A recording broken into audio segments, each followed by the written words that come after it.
that I've heard about CLG is that we're all about friendship.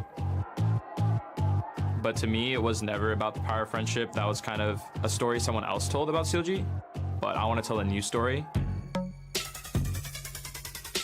As a team, the reason we stuck together is to win and to be the best. So to me, like, making the Dardoch move was the right thing to do. There's a lot of people saying this is CLG split to win, and with the addition of me, we're going to be a new team and we're going to iron out the faults that they had last season or for the last 2 years. And yeah, I'd say that they're right. What he brings to a team is actually what we needed on CLG. Sort of a boisterous personality that we kind of lacked on the team. He'll get passionate, he'll get heated about things, but he also helps us improve a lot faster. I'm not the kind of person to beat around the bush. If I see an issue in game or out of game, I'll bring it up instantly because I want it fixed and I want us to improve. And working on CLG, everyone is like that. I do think that we have a good chance of winning the split. If we keep up the work ethic we have now, we will easily be the best team in North America by the end.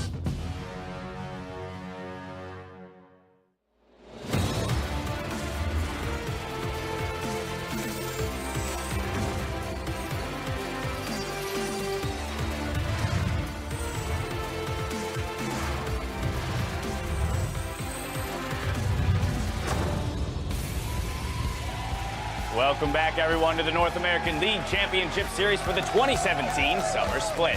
Teams return hungry to prove themselves here in the LCS studios in Los Angeles, California, and the fans are out in force to support their favorite teams as they start their journeys in their quest for the NALCS title and perhaps representation at Worlds. Here earlier we saw Dardoch roll up with the new squad. We heard that he thinks with practice they could be the best team in the North American LCS. Jensen, though, entering with Cloud9, looking for redemption after finishing second in the spring split. However, I'm James Dash Patterson. Joining me to kick off the analyst desk, Aiden Zyrene Moon. We've made it to the summer split. How you doing? I'm feeling great, man. I'm really excited to get summer kicked off. Absolutely. We've had a few roster changes, some stuff that we're going to get to look at going into the season, but all in all, I'm super excited for what looks to be like a very competitive split at that. Let's go ahead and begin by looking at the teams that are taking to the stage today. First up, Dardoch debuts as CLG's new jungler versus Spring's Rookie of the Split Contracts and Cloud9. Then Xmithie dons in New Jersey as he and Immortals look to take down Inori and Phoenix One. Now, despite this being the first time that all 10 of our teams are returning from the spring split, almost all of them have made an adjustment of some kind. Yeah, it was a bit of a calm offseason, though. We talk about the teams making some adjustments, but no team actually made more than one change to their starting roster. Nobody made two, which is incredible. Means that we have less of that time where people are saying, oh, we blew up the roster, we have to re-synergize. None of that. These are the same organizations. They have spring to build on as well, and we only have one rookie in this entire split who's slated to be a starting roster man. So I think right now, we're looking at a split where there's no excuses. Right out of the gate, this should be the most competitive NALCS split to date. Makes the rookie of the split vote pretty easy as well. But That's let's true. go ahead and talk about some of the more notable roster moves that you mentioned. The big one being CLG Immortals, swapping Xmithie and Dardoch. Yeah, both these guys kind of had underwhelming splits last split. Their teams not really doing as well as they would want to in the standings, but you traded an aggressive jungler for a jungler that was more about playing around the team. Dardoch's known to be a star, known to be a very boisterous personality, whereas Xmithie more calm, more team-focused, and so the trade went like that, where it seems like Immortals wanted to play a little bit more around their carries of Flame and unlock Pobelter, whereas it seems like CLG wanted more force from the jungle. Right, you kind of have that consistent jungler, what you know you'll get out of Xmithie, as you mentioned, playing around his team and setting them up, whereas for Dardoch, for his career so far has been about, you know, this is a star on the rise, but he hasn't found the right team yet. He hasn't had a breakout split. He's had breakout games. We're waiting for that full split to kind of cement him as a star among the NALCS. But my question to you is, within this trade, who got the better end of the deal? I think CLG. You talking about Dardoch not having a breakout split? I think day one, week one, Dardoch was already a star, rookie of the split on his debut. I think that that guy has the power that they need. And CLG, now they have somebody who's going to, you know, they talked about not so much about the friendship, give the feedback that they need. They don't have those passive members on the team now. Everybody is open to improving. And I've talked to Dardoch about this move, and he said, CLG, it was all about the friendship and everybody has that camaraderie, but everybody's on the same page about wanting to be the best team, and that's where he kicks in. Right, and that's what they have to do. They got to win that NALCS title in order to be truly considered the best. Another set of notable pickups, though, or a switch-up, rather, would be Doublelift Wild Turtle from TSM to FlyQuest here, and Doublelift back into the roster that went 17-1 last summer. Yeah, you got a little taste of Doublelift on TL last split when he was kind of in retirement or taking a break, but TSM fans are ecstatic.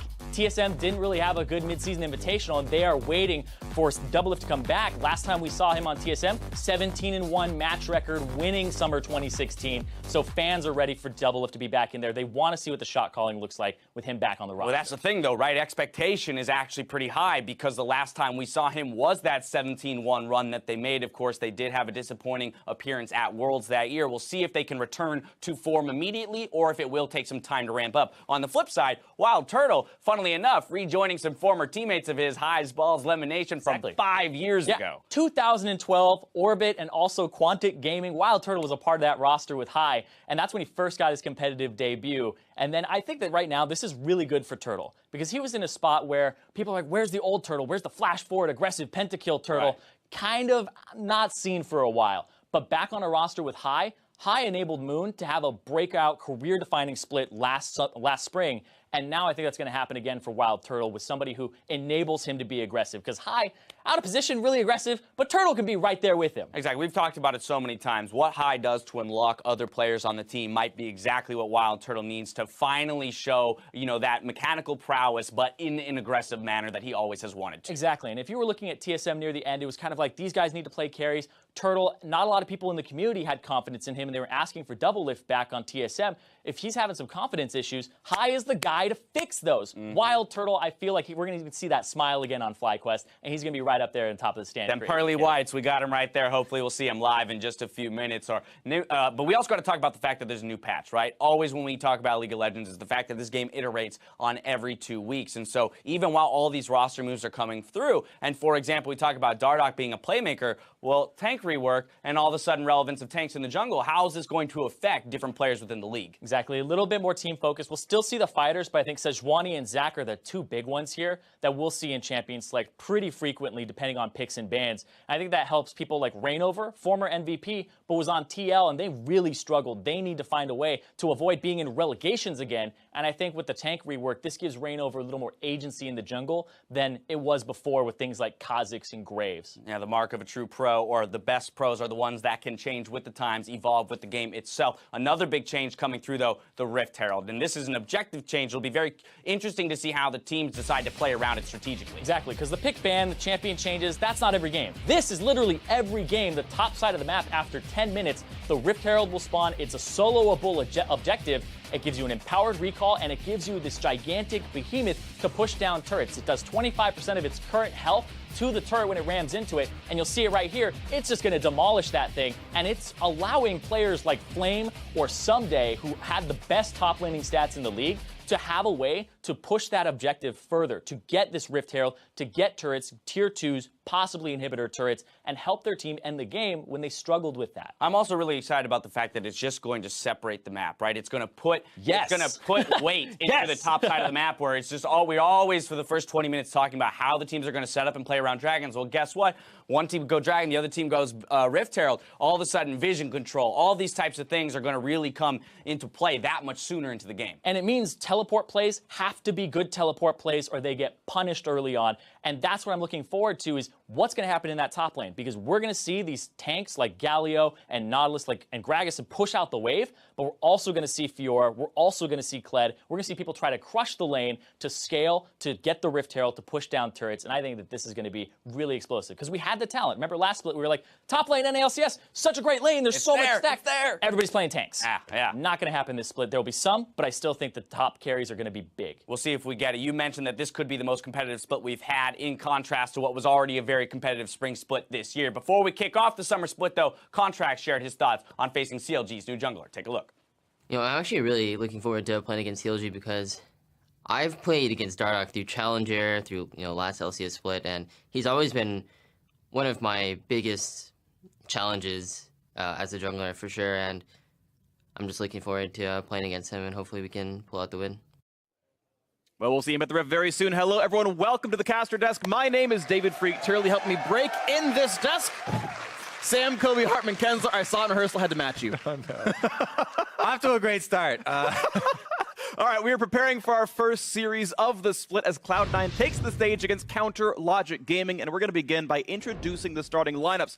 On the blue side, it's Cloud9. You can see right here that Ray is starting in the top lane for them, getting the very first start of the split. Contracts in the jungle, Jensen in mid, hoping for redemption with Sneaky and Smoothie in the bot lane, with Coach Reaper still, of course, with the squad. And, of course, on the other side, it will be Counter Logic Gaming. Darshan up in the top lane.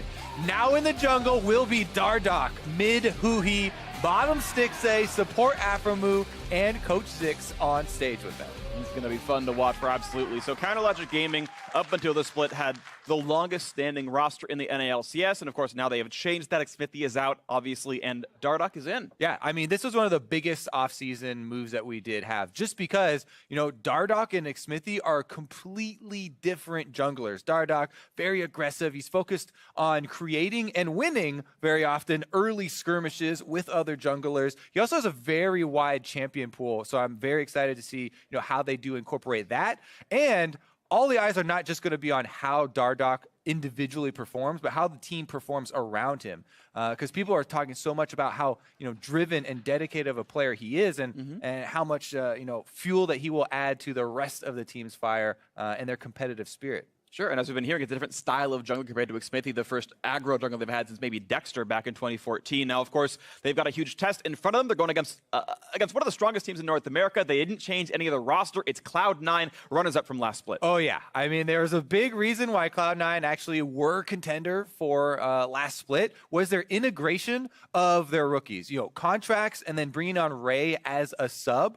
Contracts was one of the most seamlessly integrated rookies that we've ever seen into the LCS, and part of the reason why they made that really strong run to end in second place. But Ray, top lane, you said it already, he's starting now for the team. They've really embraced that sword and shield sort of mentality with him and Impact, and now there are even more carry champions and more carry items available here for the top laners. Yep. So, you know, talk about dynamic strategies that are possible. Cloud9 definitely has some extra cards. Totally agree. You mentioned Sword and Shield. Of course, Doran's Shield itself probably overpowered right now, but a lot of the top lane swords got buffed. Ravenous Hydra, Death's Dance, Bloodthirster, those items got more efficient. They either got more attack damage or got cheaper, and that just means that those champions up there got better. We'll see how much Fiora we see, how many carries we get up there. The picks and bans have begun for the first game of the North American LCS Summer Split. For those who have not seen drafts this year, there's a second ban phase. We'll get into that later, but we can see Zach off the table.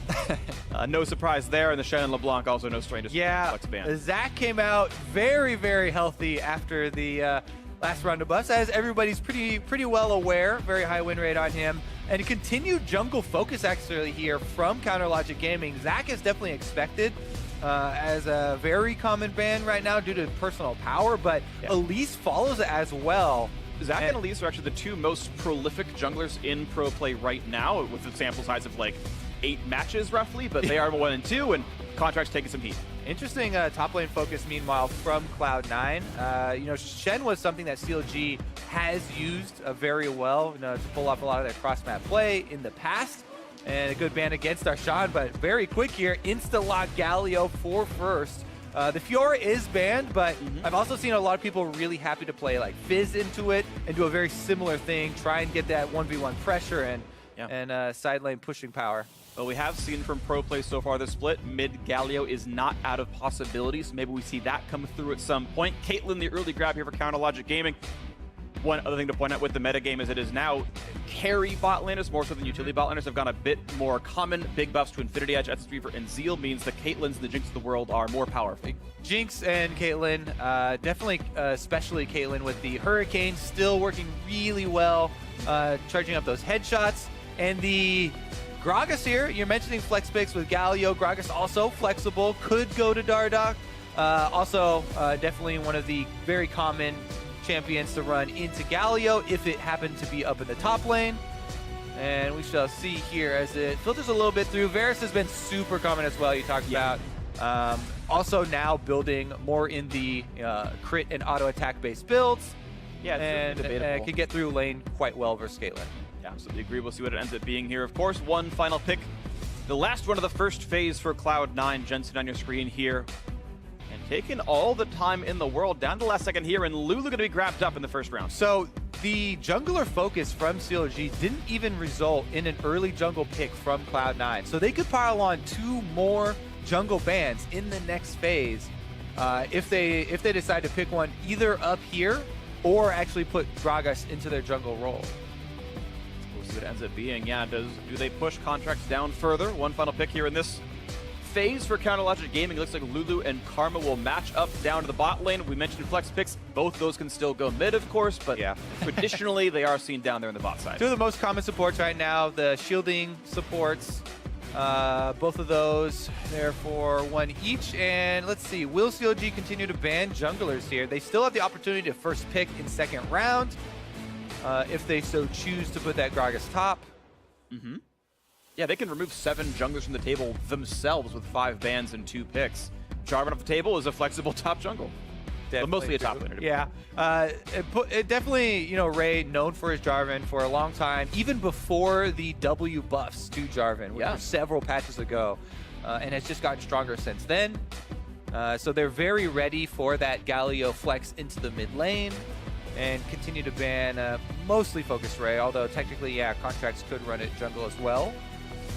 Syndra off the table away from Huhi, of course, mid laners aside again from the flexible supports. Also unseen here, so definitely some different drafts as we just have to, the teams have to figure out what they even need to get rid of because of so many options. It makes it a hard draft to follow in a certain way. Yeah, and they both have very good and safe bottom lanes already. And the top lanes could potentially be very good wave clear and sustain tanks, so there's not really a lot of opportunity to exploit the draft of either team right now. So it's why they're kind of smattering their bans around here still in the second phase. Oh, Syndra ban opened up. Maybe the chance of the early Orianna. Seen they might want for Jensen here in this one, and still got to wait to see what it's going to be. Final ban of the draft here for Cloud9 as the time ticks down, and it's going to be Jace off the table as well. So another mid/top flexible choice there. CLG, of course, not a lot of magic damage on the composition, so Jace is a bit less likely, but I do kind of like him into Galio in some situations, though. 6A with his classic, favorite champion Warwick hover. Does not mean anything here, although I do expect this to be okay. So maybe they're still keeping that Gragas flexible. They're waiting till the very last moment here to reveal from CLG. This is definitely a huge champion for Hootie, though. Talia plays right into his roaming playstyle. He can shove lane. It's akin to Aurelion Sol, which he absolutely has taken over many games, even on the world stage in. Absolutely. So I think it is a good, lock in there for CLG. For sure. Early roaming has always been one of Hootie's absolutely greatest strengths. One of the best things I like about Counterlogic Gaming is they seem to have a lot of these first 5 minutes planned plays, and maybe we get one out of this one. Orianna locked in the mid lane for Jensen. And one of the things, we always have commented CLG on their pre-planning going into games, but now with the addition of Dardoch, one of the big changes there is that if he can go for proactive plays with a roaming mid laner, with Hootie, then this might be a completely different CLG that we see. Meanwhile, though, we do see that Olaf lock in here for contracts. All right. Not perturbed by any of these jungle bans. Yeah.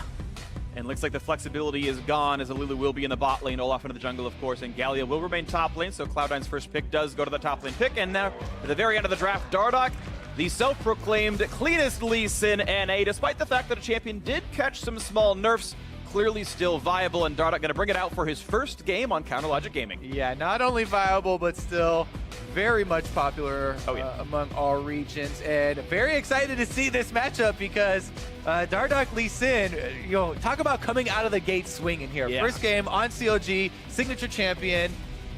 Even if, Lee Sin is signature champion for like 30% of jugglers, it's always exciting to see him on that. Plus, to the point I was talking about earlier, his combination with Huhi, which is one of the things I was most looking forward to see how they can pull off, with even as limited practice time as they've had.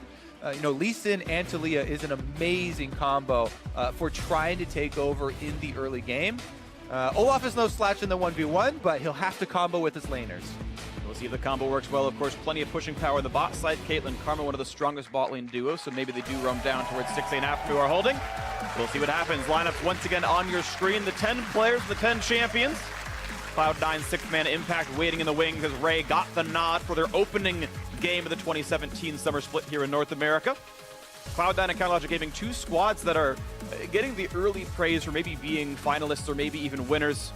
Some say these are both teams in the top 3. Maybe they'll both go to Worlds by the end of it all, but these are certainly two teams that North American fans are likely to rally behind, and we'll see just how good these squads are in their first test of the split. A lot of signatures there on that CLG side. That fan's been here before. He's got some lights. Make sure you can see it. And here we go. It is time for the very first game of the split as Cloud9 takes on Counter Logic Gaming.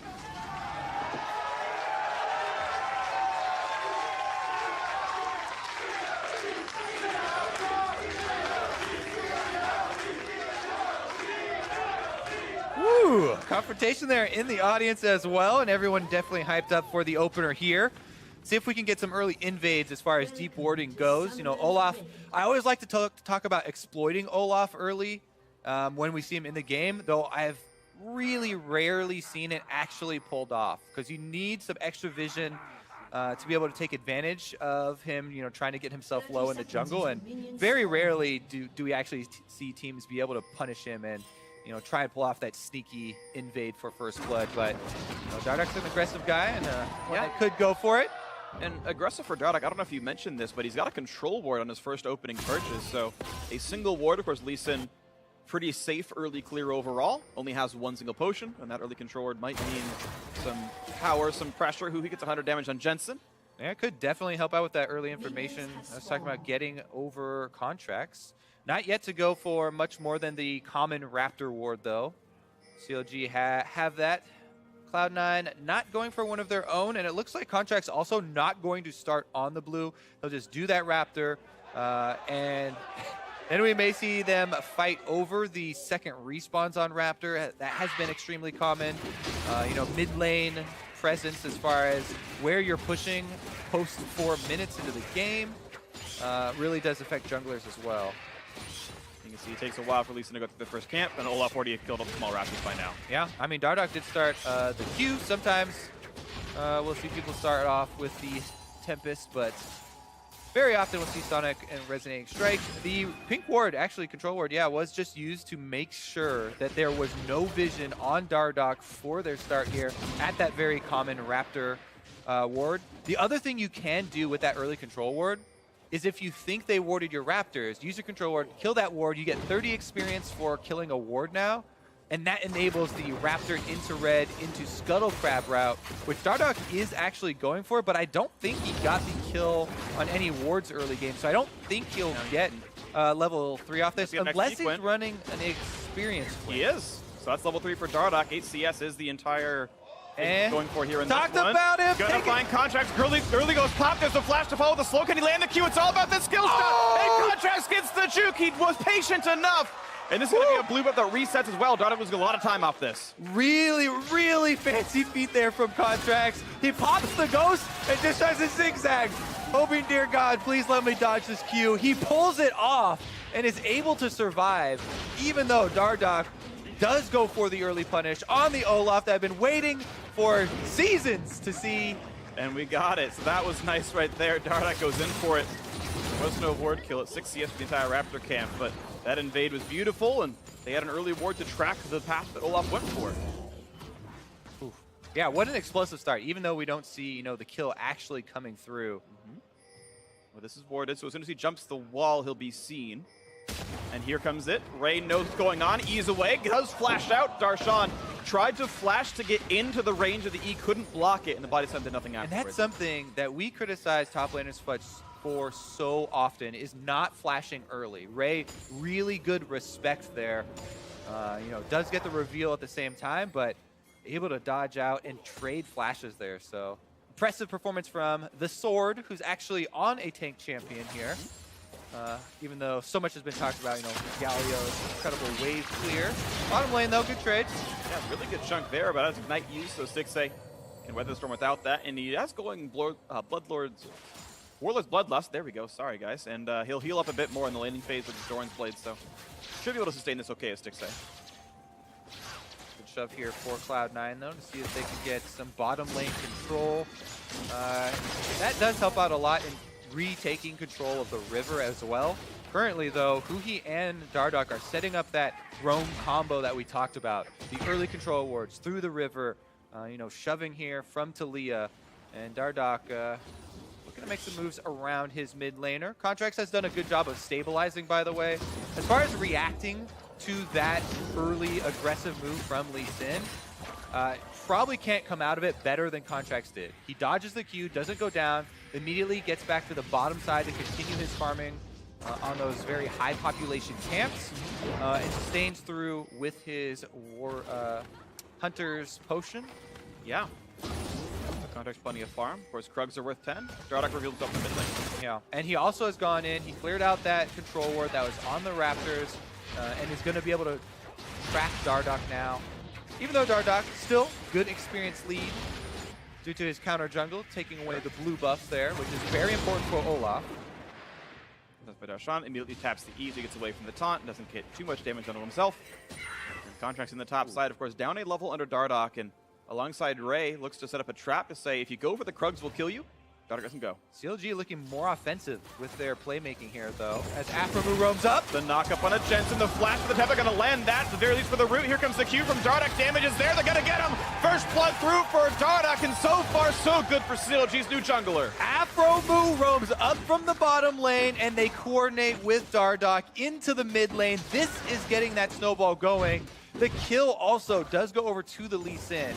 Look at this, Huhi sets it up, landing his seismic shove, and then Aframu, no hesitation after he sees the seismic shove has landed. Yeah. And they're able to get it.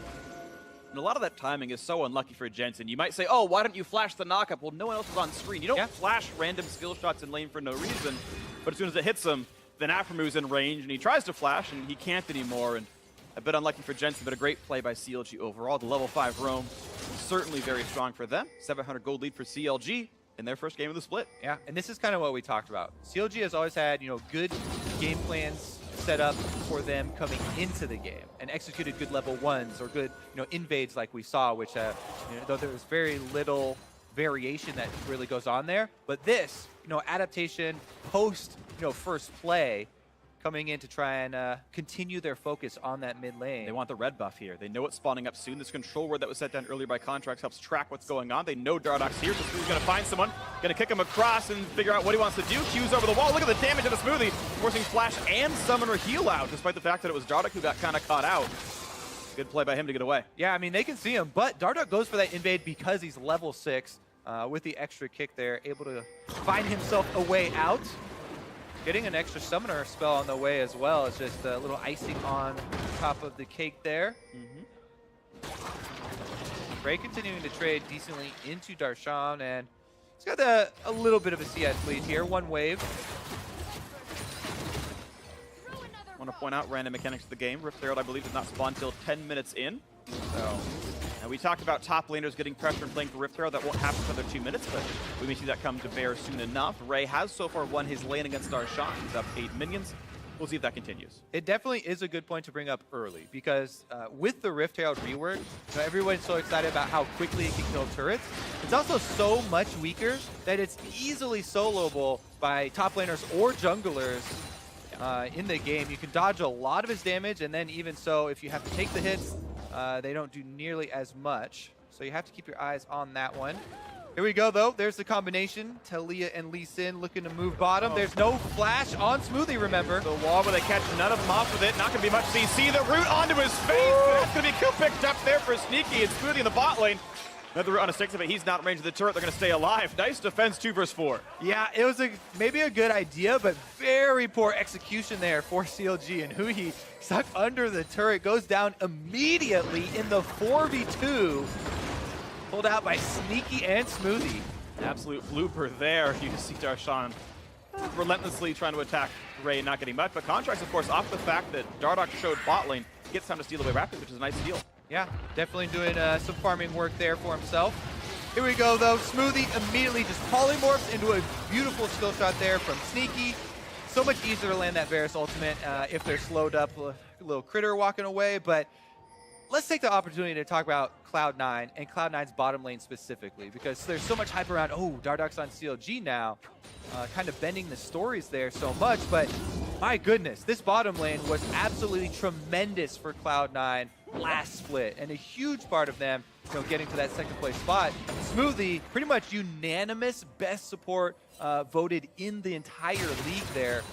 And Sneaky also having a very good split for himself. At least a top 3. Of course, Arrow got MVP, but he's arguably next up there, kind of alongside Stixxay. And of course, you talk about good bot lanes. It was Stixxay and Afra who were considered one of the better ones before.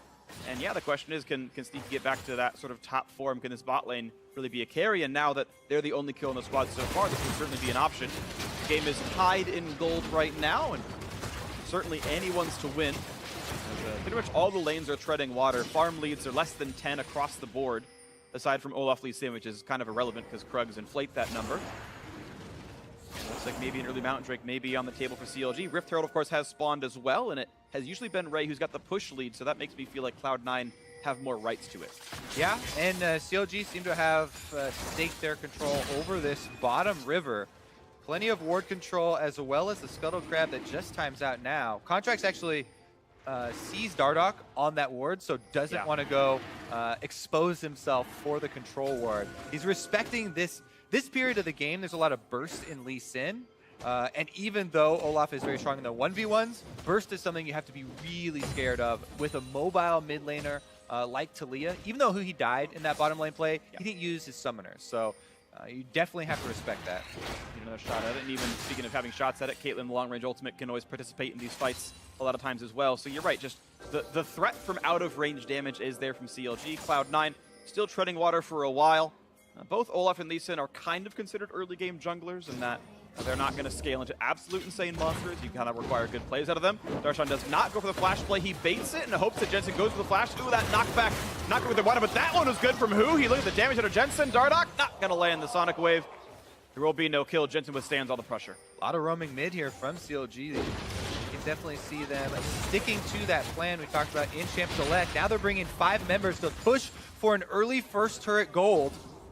Afra's nearby as well. The attacks are coming in. The wall's going to cut off some of the moves out of Contract who can't join this frame. He can circle around behind though, and Galio does have ultimate. He pops the ghost. They want to fight this one. Can they find the way in? Looking in for Darshan. There's the front line. Not going to land the slow. Just have the flash taunt. The root in for Sneaky as well. This is going to be a catastrophe for Counterlogic Gaming. It's a 1-0 so far as Dardoch's been picked up, and it's actually not going to be much more. Damage on a Smoothie chunk down to 200 HP. No more kills to be had. There was no Galio knockup coming through, but the taunt was good enough for one. Yeah, Contracts only has to use Ghost and Ultimate in there. Ray's still holding on to the Galio ult. A lot of damage being given back here, though, after the kill is traded. Big news is, though, the first turret gold still on the table. And just 1 kill traded over, still fairly close. Take another look here at the flank from Contract. He's trying to dodge his way in and get some space here. But then, flash from Ray, gets the double taunt. And again, Varus, really good follow-up CC. Able to land that and secure the kill. Really good stuff there. 500 gold difference. Cloud9 now in the lead for the first time this game, as it was CLG who got first blood earlier. 2 kills traded back, and it's the bot lane again. 100% co-participation, Sneaky and Smoothie. Arguably the best bot lane in North America, or at least they were last split. They're definitely up in the rankings, and we'll see if they can continue to put in work here. Jensen, his story is somewhat redemption.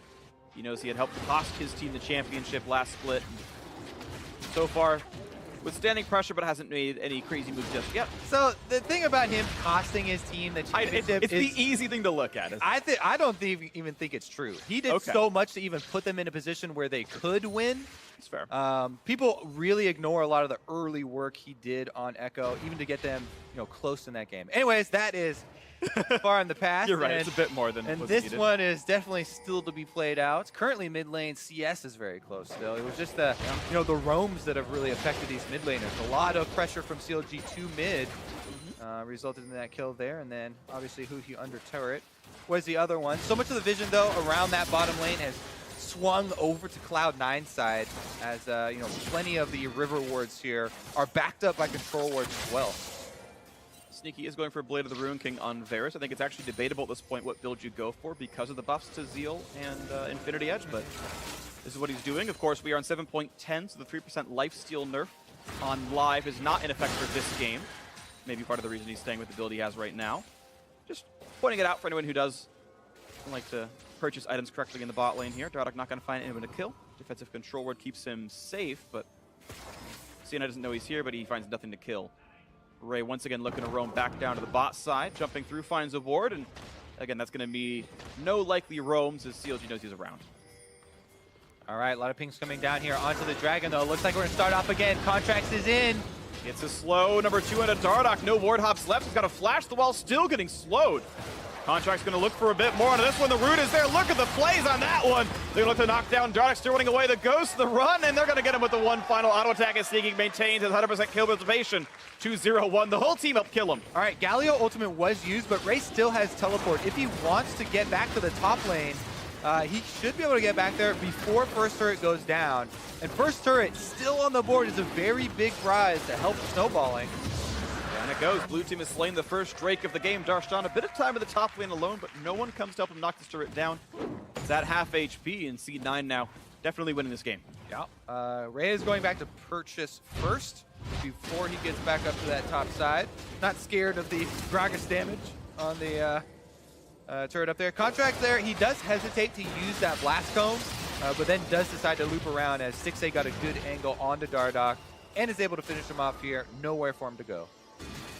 And nicely played by Cloud9 here. We've actually started to pick off on Dardoch. He got first blood, but the rest of the game has been him trying to find the plays, and he's been unable to do so. And despite his first blood gold, he is now behind in gold against Contracts, so that's been farming reasonably well on this Olaf. And remember, the last split as well, when there's a reason that Cloud9 and TSM, people always talk about as the two best teams in North America, and pretty clear. And last split, it was so much about Cloud9's mid and late game. Their early game wasn't even, the best part of this team. And them transitioning here with an extra Mountain Drake and the slight gold lead here, now into the mid game, they're starting to get off some of those very successful team fights. Cloud Drake spawning next for them here. Gold lead still only 300 to 400, but looks like turret damage now in the mid lane here. Contracts and Jensen, the two working for. The rest of the team showing up as well. This actually should be the first turret of the game going down. Mountain Drake certainly helps. And the gold lead now quadruples as that one falls. Cloud9 now sizably 1K up. All right, mid lane, the first to fall here, and the ward's already deep in CLG's jungle. So Dardoch doesn't have a lot of room to work with anymore here, even on the Lee Sin. Currently, he has been able to slip past all of the wards into bottom lane, attempt at recovering this game here. Both top laners, remember, do have teleports, but he doesn't get into the bush quite. 6A is seen. Afro's not the flank. They're going to go for the root. Here comes Huhi as well. Sneaking a flash to the wall. Here comes the rest of the team fight, though. Olaf in the front lines. They're going to take him down. Huhi is dropped, but it's a 1-for-1 so far. Shockwave comes in. Dardoch's already gone. Chase on a 6A, make that a 3-kill pickup with only one casualty. Cloud9 starting to slaughter CLG. Oh, and they've got Afro cornered here. Jensen doesn't want to let him out. Now Afro move, out to become an Afro burger here, and this one takes him down. Jensen just destroys him where he stands. 7-2 in the scoreboard. Only Darshan unscathed, and even then losing his trade against Ray. Bot lane turret will fall. This game definitely getting out of hand quickly. Cloud9 coming in very strong here with their mid-game plays. Another successful, not only 3 kills going over, but another turret falls, more map pressure going over to C9. And look at the reaction here.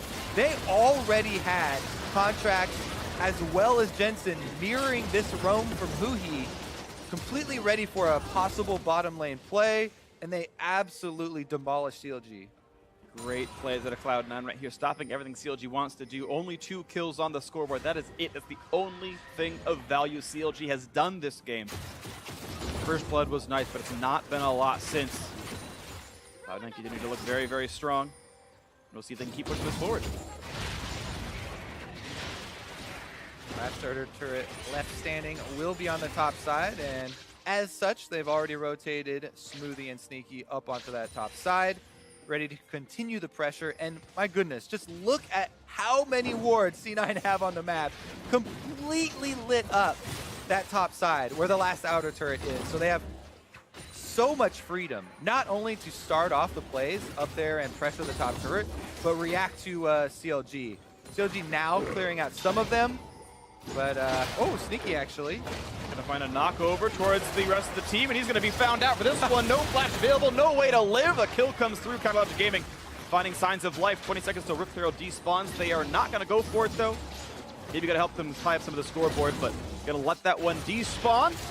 So in North America, 0% Rift Heralds. Really good opportunity there for CLG to now get some gold on the mid turret, but looking to get punished. And just running at Dardoch, looking to kill some junglers off. Here comes the Galio. The Grand Entrance is there, looking for a teammate, looking for an enemy. Gonna flash. He's gonna find Aframu, and the kill is almost secure, but a flash and a shield gets him away, so just barely CLG lives. Teleport coming in from Darshan. Do CLG really want to keep this going? Doesn't have the ulti, but can he get a flash or a body slam? Ray's gonna find a taunt. They're gonna get some damage with a knockup as well. And there's a knock back onto Ray, down to 1,000 HP. Another shield keeps him alive for now. No kills to be had. Ooh, I really don't know about that teleport. I think Darshan could have stayed up in top lane and actually gotten that top turret after they waited so long to make the call for this teleport, and doesn't finish off the turret, nor do they get any counter kills in mid lane. CLG, it looks like, uh-oh, bit of a fumble there. Sneaky wants revenge. Olaf's coming as well. Sneaky ulti up in about 20 seconds in this one. Body slam buys some more time. The Q slow makes him safe. Unless Contracts wants to dive, he's going to land the slow, and they're going to go for this underneath the turret. A flash out of Darshan is a worthy choice by Cloud9 to force that summoner out, but now Ray, his days are numbered. No ulti, no flash, no way out. Stixay gets the kill, and CLG getting this game closer, only 2,000 apart now. The top lane under fire by Sneaky, and Smoothie should kill the turret. 2,000 apart, and look at the mid and top turrets as well. Extremely low for C9, but because they were able to defend that, you know, they hold on to this gold lead. Now they can counter push there on the top side. Stixay will be left bottom here, it looks like, to take the bottom turret for CLG. That does mean that the rest of the squad has to play a little bit more defensively and be ready to disengage if Cloud9 decide to force. And with all of Contract spending his time and actually showing himself in this top lane, the CLG knows there's no jungler around, and Cloudrick will be a pretty easy solo pickup for Dardoch. He's going to take basically no damage, take that one easily. Stixay knocks down that bottom turret, and the game once again remains a bit close. Yeah, very close. If they even up this dragon here, you know, there's the potential for those two outer turrets to fall pretty quickly, and this is still very much a close game. Have to definitely look towards the team fights as the crucial moments now. We get another look though at Ray on the Galio. Didn't know that's how that works. I've seen it so many times there with Galio's punch. Doesn't get, I guess it's a cast animation, so yeah. Yeah. That makes sense. Once he starts the recoil. Yeah, it's like how Rocket Jump and like Arcane Shift work. I just didn't think about it, but you're right, that makes a lot of sense now. Regardless though, it is going to be a little bit of gold over to CLG as well as the Cloud Drake. That being said, have to look at the item breakpoints here. Stixay now finally getting to a little bit of that crit multiplier that you're looking for, but he hasn't gone for the Hurricane. That's interesting because, so on live, on 7.11, Hurricane lost its Caitlyn synergy, where it stacks headshot twice as fast, or 3 times as fast. And the pack they're playing, it's 7.10, the Hurricane synergy is still there. Now that said, in 7.9, in the mid-season, Static Shiv got massive buffs. It does way more damage now, and so I've always liked Shiv as a high damage item, and it certainly does that. Stixay's single target damage goes up a lot because of Static Shiv. You can crit that damage. It'll do like 400 damage if you can crit that, so maybe that's going to be the reason why. Maybe it's because he's used to 7.11 on live. I don't know which, but either way, I like Shiv, and it's going to be fun to watch him use it. Also, we're going to see if Darshan can work his way out of Cloud9's jungle. Body slam right over the wall there without taking down any wards, but currently Cloud9 can hold on to this gold lead if they continue to push up in their mid lane as well as top side. CLG are looking to get back into it through one of those turrets. A lot of control wards being placed defensively here as the Baron setup begins. See what they get for this one right here. 2,500 gold puts Cloud9 ahead. They've got the Mountain Drake to rush it down. They're starting to play for vision control. We'll see what they can get rid of. Another thing too, you know, Cloud9 should be tracking the teleport timers, but as you get down to the very few seconds before it comes back up, you know, it's almost back up now. You have to give a little bit of leeway there as far as the exact timer. So unless they were to force something very quickly when they're fighting over those wards, I think that we're probably not going to see them, you know, try and take advantage of that teleport discrepancy. Yep. And more focus here on knocking over those low health turrets. Looks like mid lane will be the choice as they're looking for some positioning. Both teams ready to get that flank on, though. That makes Olaf doesn't quite find a target to go for. Dardoch gets to steal away a red buff, though, so despite getting those 3 deaths, he's found ways to be effective. Taking a red, taking a Cloud Drake is good. Now, there's only one Scrying Orb here available for CLG, and that is Stixace. He's just used it on the Baron. So they're running out of vision opportunities to check that without having to get very close. And Huhi's committing bottom side on Ray. All right, well, they have Darshan's TP, but yeah, Huhi would have to run back across the map, and Cloud9's looking for it. It is a bit of a bait because Talia, with her passive, surfing on the rocks, on the walls, can get back up there very quickly. Sometimes this early in the game, only 25 minutes, you can try and bait the other team into starting Baron, and then look for the wall to trap him inside, but Huhi gonna get slowed down by the axe. Not gonna pop the ulti just yet. Gonna flash to get away, but now Connor's can keep the chase going. Does not land the first axe, though, and Huhi will get away, popping his own ghost. That's 2 summoners down for 1. Yeah, it definitely does take away a lot of that mobility. Meanwhile, here on the bottom side, Darshan was left alone as Ray was rotating up in case they had that possible engage. Yep. Cloud9 know they have complete Fog of War in this Baron pit, so they started up. Smoothie takes the aggro. Of course, when Baron hits you, it cuts your damage by half, so please don't have your marksman tank it. Nice wall reveals what's going on, but that is 1 less tool available now as 6A Scryer's Orb still halfway on cooldown. Yeah, beautiful wall there. Not only does it reveal, but it pushes them all out of Baron pit as well to force the stop on the Baron. Darshan, again, he doesn't have his, Frozen Gauntlet finish right now, so he doesn't take turrets very effectively. He's got money for it. But he's working on it. He's got 2,000 gold on the bank, so Darshan needs to back pretty soon and actually get that pressure.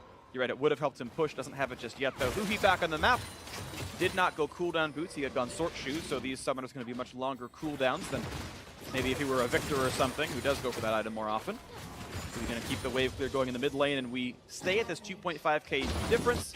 Cloud9 did not manage to secure that Baron bait or the sneak in any way. Yeah, I mean, the real big difference is that they have been able to keep these 2 turrets standing with very, very little health. So the extra gold pre-team fight hasn't gone over yet. Oh, they're going for this one, though. It's Ray in the front line. Contract's joining in as well. Going to land this, slows the root out of Sneaky, and here comes the kill on a Huhi. No way out for Talia. Next up is going to be the polymorphed Gragas, and Darshan forced to run Ignite is on the snipe in for Sneaky. Makes it a 2 for 0. Ooh, the train doesn't stop there. Contract's in once again. Galio ultimate on top provides so much security for these Olaf dives, and they absolutely destroy the backline there. And look at the patience by Cloud9. They wait to kill all the wards first, knowing the respawn timers are 30 seconds long. Make sure Dardoch feels unsafe, kill all the wards off, then go for the Baron afterwards. Make sure you can see him coming in. Stixace is on the wings. The Lee Sin and Karma are far. There's no way in for this one. No steal to be had. In Contract smites away at 480 health. Baron to Cloud9 means a huge lead. All right, CLG here looking to get some of the gold back, and Goes for the Smoothie! kick. They're going to take him down. Smoothie bet up more than he can chew. Mid-turret falls as well. CLG making the best of a bad situation. Get something back. Yeah, it looks like a bit of a split there for Cloud9 as they really wanted to deny that, but CLG... This is TP. Uh-oh. Darshan's coming in. Can they find a play? He's still invisible down here. Looking to bait them at the Drake setup. Ray as far does have teleport.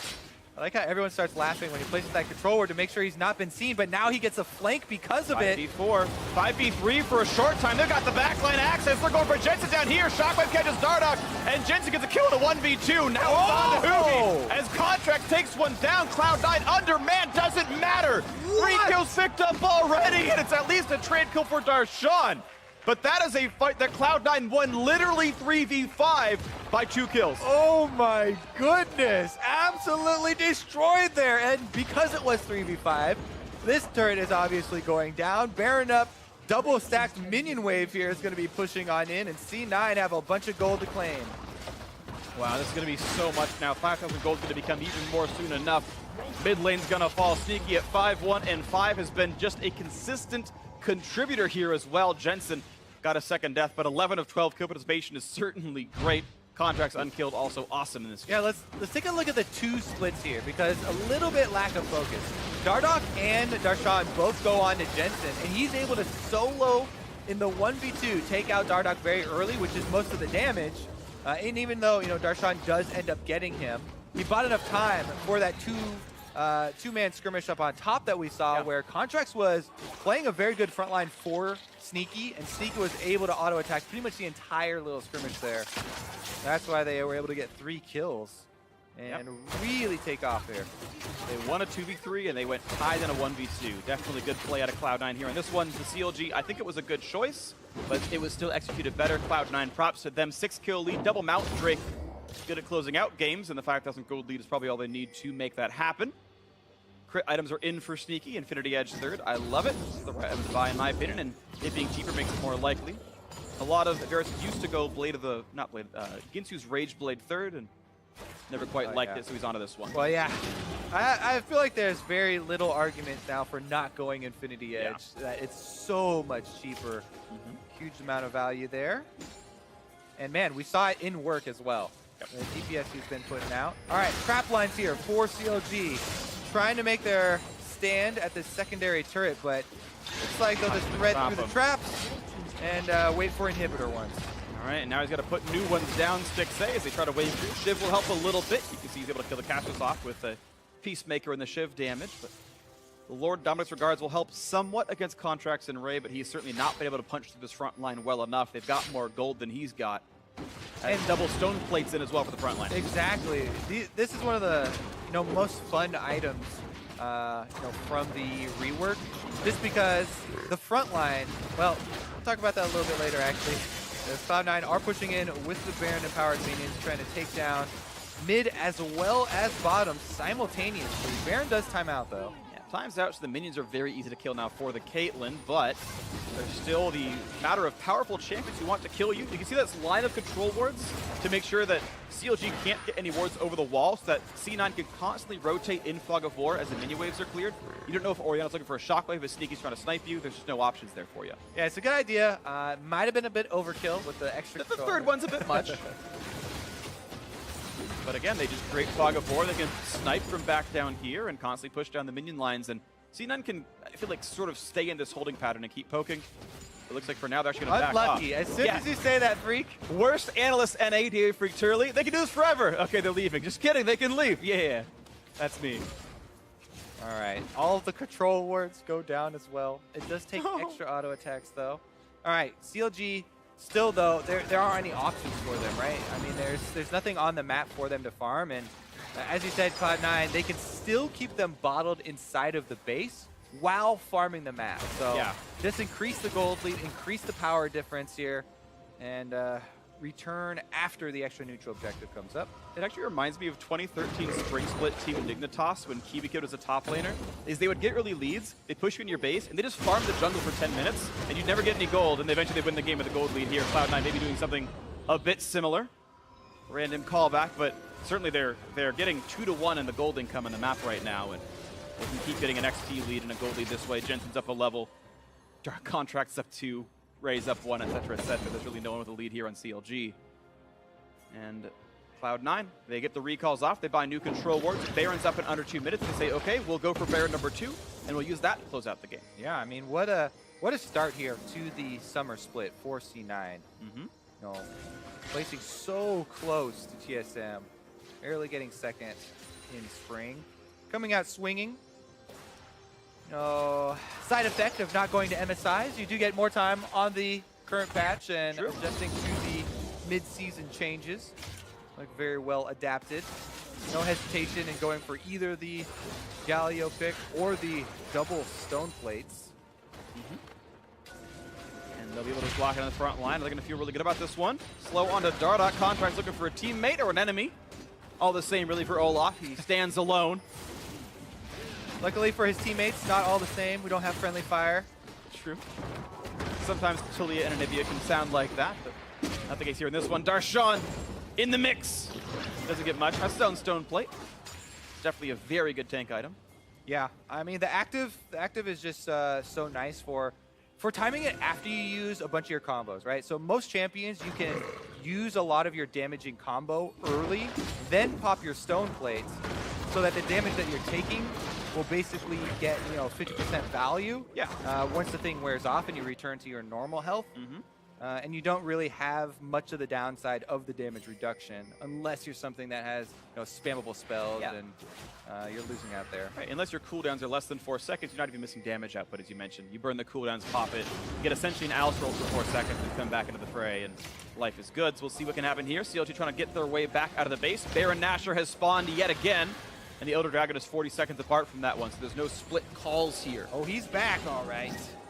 And this time around, C9 have even more reason to just start him up and burn him down. Double mountains, they can almost instantly kill him. Not even a chance to be in range. This one picked up, not even with a smite contract. Who even cares? Jensen gonna make that one happen. Easy cleanup on Baron Nashor, and into the mid lane they can go with a 9,000 gold lead. All right, Baron empowered push. Let's see if they go for the dive or play it a little bit safer here. Elder Dragon in 10 seconds. Looks like they'll just stick around, see if CLG want to take this fight at the Elder Dragon. Yeah, looks like it's going to be the fight for the Elder. Darshan forced to kite back. The shield's been popped. Gets a nice knock-up on contract, but he's tanky as all hell. Nice wall to block out some of them. It knocks out Ray, but there's still no fight to be had. And Darshan now down to 2/3 HP. More poke coming in for Sneaky. They can just get rid of this tank right here. The root's going to land. They can knock him out right there. Ray going to look for a front line and a kill. Not going to get the one just yet, but there goes Contract to make it happen. Knockup finds nobody, but a Contract still tanky. Now going to kite back. Here comes the dive in. Going to find the knockup on a Jensen. And it doesn't really matter as Dardoch falls 2 for 0 advantage to Cloud9. Gigantic Olaf in the front as well. Not quite going to find the knockup as Ray, but does get a taunt. And there's the flash, the whimsy, the kill off, and the snipe. Help make it happen, and Ray gets the shutdown 3 for 0. Cloud9 smashing CLG even more. Oh my god, they're just playing with him right now. He's dead. I don't think he cares, but he's dead. Throws the axe in the air, shutdown comes through. Stixxay improves to 3 kills. He said earlier on Twitter, if you don't pick me in fantasy, you're trolling. Unfortunately, 3-1-0 is not the best fantasy line, but I guess homie Contract helps him out, adds 2 points to his scoreboard here. Cloud9 will take down the middle inhibitor, and they will have to back up for now as they're missing a member. Man, it just looks so frustrating to play against this C9 Juggernaut at this point in the game. Contract's running forward with the Galio damage reduction on top of them. They were able to almost entirely take away Darshan's health pool before there was a full commitment to the fight. Here comes his teleport for a flank. Dardoch is far. They could split him up. It's a 4v4 right now. Dardoch's still a bit far away. Darshan coming in. Here comes the frontline shot as well. Sneaky a bit low. Can they find the explosive cast? Can he get the team in? Oh! Yes, he gets into the fight, but the flash gets him back away. Nothing good came out of Dardoch there, and Darshan just survives. Shockwave knock up the kill, and a Dardoch 1 for 0. Can they make it a second? Pretty soon they will as they look for Darshan. Kites away, slows him up. Not going to be killed just yet, but now Ray is out of mana. He's going to kite away and stay alive. Oh no, the anti-synergy there. Misses the Q off the explosive cast. Well, Dardoch goes for the guaranteed ultimate into Q combo from Lee Sin, but Darshan had thrown the Gragas cast first, and now he might pay for it with his life. Randuin's into the engage. There's a double knockup, and there's all the kills they need. 2 dead already. Make it 3. Cloud9 just every single fight they're winning it, and CLG can't turn anything around. He's just going to have to run away for this one. Into the mid lane they go. There's nothing left to really defend at this point. The inhibitor's gone. There's a Baron buff on Super Minions. There's 35 seconds left on the buff. This should be game 1 being closed out. He clears with a bot lane wave. No one cares about that. It's the mid lane that matters. Nexus turret number 1 is down. Nexus turret number 2 going to follow shortly as well. And game 1 of the split goes to Cloud9.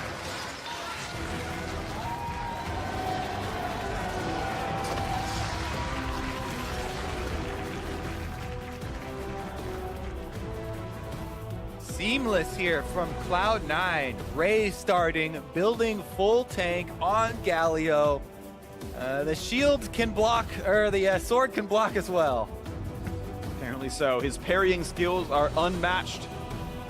A really good play out of pretty much everyone on Cloud9. Contract certainly was coming out swinging that entire game. He was diving headlong in that without Olaf, and it certainly worked well for him. Yeah, I mean, so he reacted very well to the early pressure, to the early invades here from Lee Sin. He's able to dodge out that critical Q that would have given over First Blood. Then he returns to farming with his Hunter's Potion. He goes back to try and get experience lead back into the game by getting that vision on the top side. So good reactions, because that's one of the things that often critically look at, especially the more rookie or junior players, when you're getting invaded and when you're getting pressured super hard early in the game.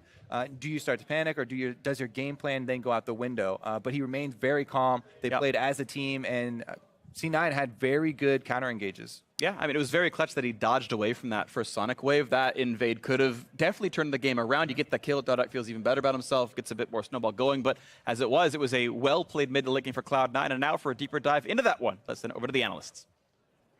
Thank you very much. Gentlemen, game 1 of the summer split is in the books, and Cloud9 rises to the top in a victory over CLG here. But I want to jump right into it as dardoch. We talked about the trade coming over to CLG as a bit more of a playmaker. And right from the outset in Champion Select, we see the Lee Sin go over to him. So CLG saying, we're going to put some investment into him as a playmaker and get him on a champion where he can really apply the pressure in the early game. And I think in the early game, it definitely paid off. The first 7 minutes of that game, he almost killed Contracts, and it was an outplay that ended up having to, have him blow his flash for no kill. But if you look at it in a holistic sense, he got his team first blood, could have gotten them 2 kills, and he also blew 4 summoner spells across the map in the first 7 minutes for only his own flash as a cost. So dardoch, in terms of early game, had it on lock for CLG. It's just some plays from CLG, like the Huhi wall down bottom, threw that lead away and made it so that Lee Sin wasn't as ahead as he could have been, because really, Contracts did a good job of dodging, but also farming up to be like twice the CS of the Lee Sin and have about 2 levels up on him later in the game. But the intent was there. It was very clear. And also what I love to see about is that first blood that you mentioned involved Aphromoo roaming up. And what was something that we missed a little bit in spring? It was that playmaking aspect that we've always attributed to Aphromoo as a veteran, as a star player. And here he is teaming up with dardoch to make those early plays. Yes, as you mentioned, the advantages didn't snowball and end in a victory, but we'll get to why that is. The other thing Champion Select related I want to talk about is Ray on Galio, because we've always, all last split we're talking about impact, shield, Ray, sword. So we expect him to be on these aggressive tanks. But here we go. On the outset of the split, we're going to put him on Galio, and he performs. Yeah, Ray, we always know he's been a mechanically gifted player, right? He's really good at those carries. And it's always been kind of integrating him in with the team as a tank top player that has good teleports, good global usage, but it hasn't been that way. The Galio, though, gave him a surefire way to join these fights multiple times with both teleport and the hero's entrance. So I think that this is a good champion for him. It's a little bit aggressive in lane and can push you out, but I definitely think his taunt flashes were perfect in this game. Yeah, and all the while, C9 and building a team comp that was very comfortable in a 5v5 situation. It was even showcased more how practiced and efficient they are in their team fighting capabilities as we see them on your screen now. But we have to remember that is why they're able to come back into this game, right? While dardoch's making aggressive early skirmish moves, C9 comfortable to wait to those 5-man fights to get their advantages. Exactly. They have the Orianna, they have the ultimate from the Varus to lock people down, and then they have the Galio in case they get engaged on, but also they would sometimes just throw the Olaf up there and throw in the ultimate on top of him. So Cloud9 had a comp that they could have those team fights, and it played to their strength as well. They have that synergy. They haven't replaced anybody on that team, and with Ray in there, who loves to start these team fights, it was definitely a good sign for them. I love the Galio synergies. We were seeing, the LeBlancs, the Aries, things like that at MSI, but now you've got junglers who are just, I'm going to run at your face because I've got someone who will come in behind me. I'm waiting for Vi to come out because that's a fun one to watch as well. Let's dive into some of these fights you're mentioning, though, where it turned in favor of Cloud9. The first one coming at 17:40 into the game. C9 turning a 4-for-1 in the bot lane. Yeah, this was a Taliyah wall that just gets flashed over, and then you have Huhi on the wrong side, and dardoch goes in too deep. But really, this ultimate as well from Sneaky that was used has just been pretty good, and then they make sure that Jensen picks up that kill, and this got them that turret. This got them 4 kills for pretty much almost nothing. It was just 1. It's just Smoothie going down, the support who was willing to sacrifice himself on that play, but I definitely think that C9 showed that their team fight comp definitely better across the board. And this is just the comfortability of a squad that has been together longer than that of dardoch on CLG. Yeah, and I like that fight as well because that was another one where Taliyah should be there first, should be there getting priority. It's part of her kit. She's supposed to ride the wall in and have that advantage. C9 were already ready for that and were able to counterplay that. So we saw a bunch of Taliyah walls this game, and they were really all kind of backfiring on Counter Logic Gaming. Now, 2 other big fights I want to take a look at. These kind of happen back-to-back, so we'll roll through them at the same time. But you talking about Ray coming up big on Galios and the fun engages, here it is. We missed this on the broadcast where he goes for the taunt flash to get Huhi, and then there's the ultimate from Stixay to follow it up. The root actually does land, and then he heroes entrances to make sure that they just get that kill onto Huhi, and this led to that Baron, where they're just throwing so much damage into both the tank and the mid lane damage dealer. And this fight as well, this is a great one because it's 4v5, and Contracts takes the root, he'll take the headshot, that's fine, he gets shielded, but Darshan was going for a clever flank here, and this really becomes 2 fights. A 2-on-1 on Jensen, who's so fed, has so much damage, and blows up Dardoch. But then on the top side, it's also Huhi trying to kill Contracts, who almost dies here, but he smites the Scuttle Crab as the last Caitlyn shot is coming through. And really, Contracts across the board, just great mechanical play in this game in particular, with the dodge at the level 2, and then also the outplay there with the Scuttle Crab. I mean, that's the thing we have to remember, right? We talk about that early invade from Dardoch and getting the control of the top side of the jungle from Contracts. Well, Contracts, rookie of the split from last split, showing a lot of composure here and saying, all right, that's fine, I'll concede that part of the map. I'm going to farm my way back into the game. And again, we're going to win in that team fight phase because we're well practiced and we know how to operate as a team. Outside of that, let's talk about Jensen and his playmaking potential. I mean, we saw that tease coming into the week around him and the Echo Zonias. Now, he's not playing Echo here, but his Orianna has always been a huge pick for him. And right here on the outset, it seems like he's not missing a beat and making a case for, once again, the race for #1 mid laner. Exactly. It always happens where it's like, oh, falls a little bit short, but he gets right back up on that horse. The Orianna was a comfort pick for him, picked it like 7 times in a row near the end of the last split. So jumps right back in, comfort for him, team fight for Cloud9. And I think like getting camped early, because we saw Afromu and Dardoch sit in those brush after they got that first kill, got the flash. They were ready for those return ganks, but Jensen didn't let that get to him and allowed both his jungler to farm up, but also for himself to farm up safely as well, which is something that, we have seen Jensen a little bit exploitable in the past, but it was very calm from him in this game. Yeah, and while we had a great game out of Jensen, player of the game will go to Sneaky. You mentioned it. Some of his ults almost going unnoticed, but being very crucial in a lot of those team fights. It's interesting because you would expect it to be somebody like Jensen with those big flashy plays, but really, Sneaky did a whole bunch of the team's damage. You could see almost 33% Plus, he's got those luscious locks blowing in the wind. Look at that. Yeah, player of the game just for that for Sneaky. But no, seriously, Sneaky, though, played that so well. And I think that, those various ultimates did go unnoticed, but you think back to the Huhi wall down bottom, hits him with the ultimate, that's what gives them that counter kill and makes it so that the whole early game from CLG is really moot. All right, game 1 goes to Cloud9. We're going to step away for a quick break. When we come back, it's game 2 between Cloud9 and Counterlogic Gaming. Don't go anywhere.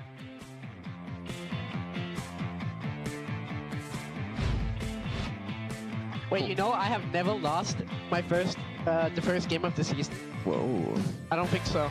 Whoa. The knock-up on a Jensen, the flash to the pep, they're going to land that, at the very least for the root. Here comes the Q from Dardoch, damage is there, they're going to get him! First plug through for Dardoch! Little bash. Mighty big. It's okay. Nice. We can go around. 5v3 for a short time, they've got the backline access, they're going for Jensen down here, Shockwave catches Dardoch, and Jensen gets a kill in a 1v2, now it's on to Hubi! As Contract takes one down, Cloud9 undermanned, doesn't matter! Game 1 of the split goes to Cloud9!